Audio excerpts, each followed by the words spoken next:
No, it is not okay to put a 25 amps breaker at the main panel and run 10/2 cable to the equipment disconnect with a 60 amps non-fused disconnect. There are several reasons why this is not the correct approach. Firstly, it is a code violation. According to the National Electrical Code, the NEC, the overcurrent protection device, whether it's a breaker or a fuse, must be rated for the maximum current that the conductor can carry. In this specific case, the 10/2 cable is rated for 30 amps. Therefore, the breaker or fuse protecting that cable must be 30 amps or less.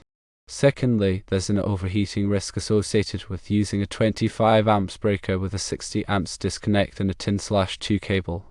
This configuration poses a significant safety hazard. If the cable or the disconnect experiences an overload situation, the 25 amps breaker may not trip quickly enough to prevent overheating. This can lead to insulation damage and potentially a fire. Thirdly, the issue involves proper circuit protection. The fundamental purpose of a disconnect is to provide a readily accessible means of disconnecting the equipment from its power source. This is crucial for maintenance, repairs, or in emergency situations.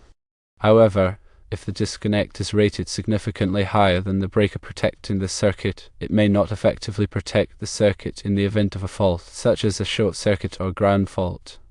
To reiterate, the proper solution involves using a 30 amps breaker at the main panel, along with 10/2 cable, and a 30 amps non-fused disconnect at the equipment. This configuration ensures proper overcurrent protection for the circuit in compliance with NEC requirements. It's important to understand the relationship between conductor ampacity, overcurrent protection, and disconnect ratings to ensure electrical safety and code compliance. The conductor size, in this case 10/2, dictates the maximum current it can safely carry. The overcurrent protection device, the breaker, must be sized to protect the conductor from overheating due to overcurrent. The disconnect provides a safe means of isolating the equipment, but it does not provide overcurrent protection. The disconnect is simply a switch that opens and closes the circuit. When selecting electrical components, always refer to the NEC and the equipment manufacturer's specifications. Electrical work should only be performed by qualified individuals who are familiar with electrical codes and safety practices. Using the incorrect size breaker or disconnect can create a dangerous situation that could lead to property damage, injury, or even death. In summary, using a 25 amps breaker with a 60 amps disconnect and 10/2 cable is not code compliant or safe practice. Always choose the correct size breaker and disconnect based on the conductor ampacity and the equipment requirement. If there is ever any doubt, consult with a qualified electrician. In more detail, let's consider the implications of using an undersized breaker in this scenario. While it may seem counterintuitive to use a breaker smaller than the conductor's ampacity, it's generally not a safe practice. The primary concern is that the equipment may not operate correctly or may experience nuisance tripping. The 25 amps breaker may trip unnecessarily, even under normal operating conditions. This can be frustrating and disruptive, especially if the equipment is critical. Furthermore, it's essential to understand that the overcurrent protection device is not just protecting the conductor, it's also protecting the equipment connected to the circuit. The equipment's nameplate rating indicates the maximum current it's designed to draw. If the breaker is too small, it may prevent the equipment from operating correctly or may damage the equipment over time. In addition to the breaker and disconnect, the wiring method is also crucial. The 10/2 cable must be installed correctly with proper terminations and support. Any loose connections or damaged insulation can create hotspots and increase the risk of fire. The NEC provides detailed requirements for wiring methods, including conductor fill, support spacing, and protection from physical damage. Always follow these requirements carefully to ensure safe and reliable installation. Let's also discuss the role of the disconnect in more detail. The disconnect is typically located near the equipment it serves, providing a readily accessible means of energizing the equipment for maintenance or in an emergency. The disconnect must be rated for the voltage and current of the circuit it's connected to. It must also be suitable for the environment in which it's installed. For example, If the disconnect is located outdoors, it must be rated for wet locations. The disconnect can be fused or non-fused. A fused disconnect provides overcurrent protection in addition to disconnecting the circuit. A non-fused disconnect only provides a means of disconnecting the circuit. In this case, a non-fused disconnect is specified, meaning that the overcurrent protection is provided solely by the breaker at the main panel. Therefore, it's even more critical to ensure that the breaker is sized correctly to protect the conductor and the equipment. The NEC provides specific rules for sizing overcurrent protection devices. These rules take into account the conductor ampacity, the type of load, and the equipment's nameplate rating. In some cases, the breaker may be sized up to the next standard size, but this is only permitted under certain conditions.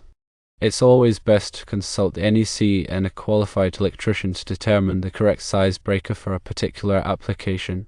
When replacing or upgrading electrical equipment, it's essential to ensure that the entire system is properly sized and installed. This includes the conductors, overcurrent protection devices, disconnects, and the equipment itself. Any undersized or improperly installed components can create a safety hazard. It's also important to keep accurate records of all electrical work performed. This includes documenting the size and type of conductors, overcurrent protection devices, and disconnects. These records can be helpful for future maintenance and troubleshooting. In conclusion, it's not permissible to use a 25 amps breaker at the main panel with 10/2 cable to 60 amps non-fused disconnect. This configuration violates the NEC and poses a safety hazard. The correct approach is to use a 30 amps breaker at the main panel with 10/2 cable and a 30 amps non-fused disconnect at the equipment.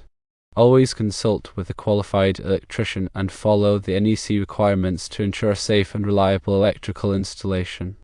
Let's further elaborate on the NEC requirements and the importance of adhering to them. The NEC is a comprehensive set of standards that governs the safe installation of electrical wiring and equipment.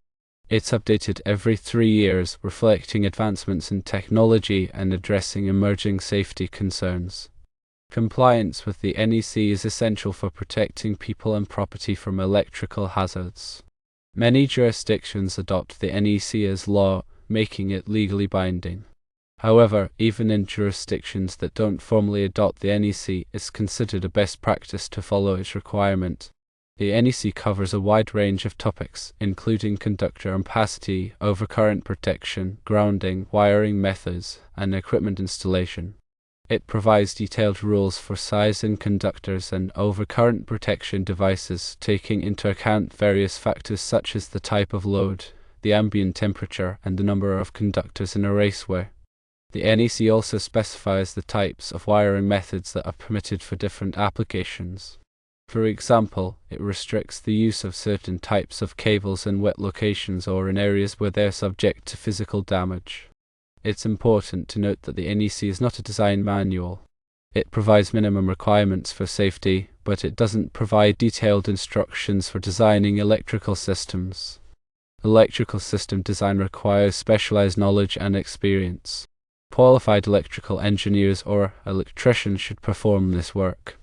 In addition to the NEC, there may be other applicable standards and regulations that must be followed. These may include local building codes, fire codes, and equipment listing requirements. It's essential to be aware of all applicable requirements before starting any electrical work. When selecting electrical equipment, it's important to choose products that are listed by a recognized testing laboratory, such as Underwriters Laboratories, UL, or Intertek, et al. These laboratories test products to ensure that they meet safety standards. Listed products bear a label or marking indicating that they have been tested and certified. Using listed products is an important step in ensuring electrical safety. Let's also consider the impact of voltage drop on circuit performance. Voltage drop is the reduction in voltage that occurs along a conductor due to its resistance. Excessive voltage drop can cause equipment to malfunction or fail. The NEC provides guidelines for limiting voltage drop in branch circuits and feeders. These guidelines recommend limiting voltage drop to 3% in branch circuits and 5% in feeders. To minimize voltage drop, It's important to use conductors that are sized correctly for the length of the run and the amount of current they will carry. You can also reduce voltage drop by using conductors with lower resistance, such as copper instead of aluminum. In addition to voltage drop, it's also important to consider the effects of harmonics on electrical systems. Harmonics are distortion of the voltage and current waveforms. They can be caused by nonlinear loads, such as electronic equipment and variable frequency drives.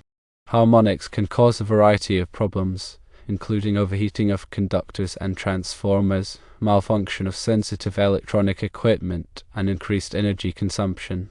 To mitigate the effects of harmonics, it's important to use harmonic filters or other mitigation techniques.